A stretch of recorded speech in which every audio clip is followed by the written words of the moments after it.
When I first came to Texas, I actually didn't want to come to New Song Church. Growing up in smaller churches where there's about 150, 200 people, New Song Church was just way too big. It was just overwhelming.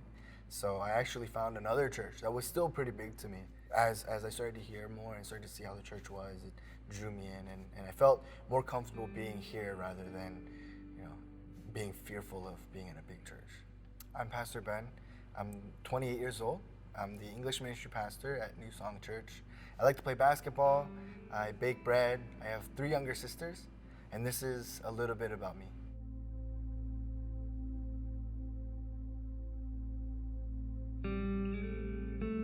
I think God is something that I started to see more in church as I got older. Before it was a lot about just having fun, meeting friends. But then as I started to see the depth of my sin in my life and seeing how much I needed Jesus in my life and how God is so great and created everything and brings everything together and yet still loves us, his creation.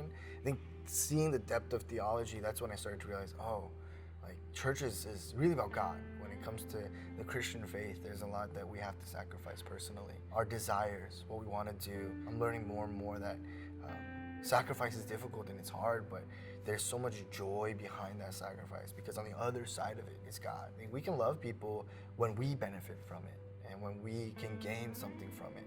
But true love, I believe, is when you take the steps to lower yourself or sacrifice yourself in order to see the benefit of others. My dad wasn't a believer, but my mom was a very faithful believer. I have memories of her waking up early before she goes to work, praying for my dad, and coming into our rooms, me and my sister's rooms, and just praying for us individually. I think that kind of understanding of faith and God's love started to develop my desire to show that to others. As I got older, in middle school, I actually have a moment where my dad's dad, so my grandpa on my dad's side, he told me that out of all of his grandchildren, he saw me becoming a pastor. But the idea of being a pastor just didn't sit well with me. I remember him telling me that, and I just said, nope, that's not gonna happen. I'm gonna do other things. I was pursuing different careers. In college, I didn't get into the college that I wanted to, and so I decided to go to community college so I can transfer. And a lot of things just weren't working out the way I wanted to. The work and everything just didn't click. It didn't make sense. A lot of doors started to close on me. I mean, I think it was a very just clear message to me, just saying, I'm directing you in this path towards ministry. Will you let go of your path to follow me? There was still like a wrestling I actually had to go through with my dad. He, to this day, is still not a believer, but he's more open to the Christian faith than he was before. But back then, even my relationship wasn't that good. I didn't even personally bring up the idea of going into ministry to him, actually.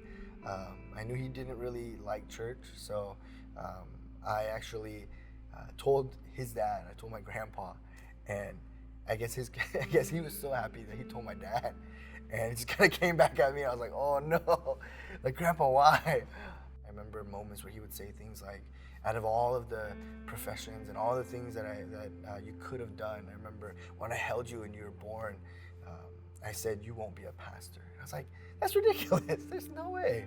But I think that's just how much my dad didn't want me to go into ministry. And it was a moment of wrestling even there of, will I let go of my relationship with my dad? Not because I don't love him or not because I don't care for him, but God was really speaking to me saying, would you trust him in my hands if you follow me? Do you trust that I'll hold on to him? Do you trust that I'll bring him around? Do you trust that I will work in his heart? It's just crazy to see where he is now, because he went from, the guy saying, you weren't going to be a pastor, you're not going to be a pastor, to he'll give me a call and just say, if you're going to be a good pastor, you should call your parents more. And, like a good pastor would call his dad. And I think he's more open. And we've had moments recently where I've been able to share the gospel more with him. And I think he's just showing me more and more that God's calling towards me was ministry. And seeing the areas of my life being drawn more towards him is a reflection of that. God has been showing me that he has called me here. And this is a place that he wants me to be. It's been just crazy to see how God moves. My vision for EM comes mainly out of 2 passages in the Bible. The first is the Great Commission in Matthew 28. Go and make disciples of all nations, baptizing them in the name of the Father and the Son and the Holy Spirit, and teaching them in the ways that I have taught you, and I will be with you always. I believe that the church is supposed to follow that great commission because of the authority that Jesus has over our lives. And the second verse is in John 13, where Jesus takes the greatest commandment that has been shared with those that follow God, where it was love your God with all your heart and mind and soul, and love your neighbor as yourself. And he kind of doubles down on that and goes even deeper, and he says, love one another as I have loved you. And by that you will know, or people will know, the world will know that you are my disciples. My vision for EM comes from that and stems from those two passages. And it clearly stated it's LRG. It's loving, relational, and growing. I'm pretty cheesy, so I turned that into another sentence, and I said, we are a LRG family. We are a large family. We become a family that comes together, not because we're all the same race or not because we all have the same interests, but truly because God is a big God, and he wants his family to be large. When it seems the toughest and the most difficult, and when it seems like there's just no hope and we're just gonna be overrun, that's when God really pulls through. And the dark moments were there so that I can remember and lean on and see God in the truest sense, in the way that I can just glorify him and worship him truly. I think when I look back now, I can truly say that I'm blessed to be the English ministry pastor here. I look at just where we are, looking at all of our EM members, and just their willingness to commit and draw in and take steps forward, and we're willing to buy in. There's still moments where I look at myself and I say, do I really know what I'm doing?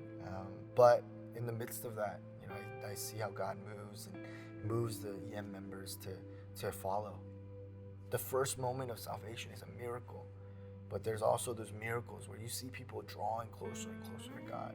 Our heart's natural tendency isn't towards God, but through the Holy Spirit, we see people develop and grow in their faith. There's this one moment I can really remember where I was out in the front door by our chapel and handing out the bulletins and welcoming people as they come in, and I was just singing along to the worship, and I just took a glance into the chapel. I think just the visual of seeing all those people worshiping God, our EM worshiping God, was just such a blessing. I was drawn to tears. I was just realizing God is doing something great.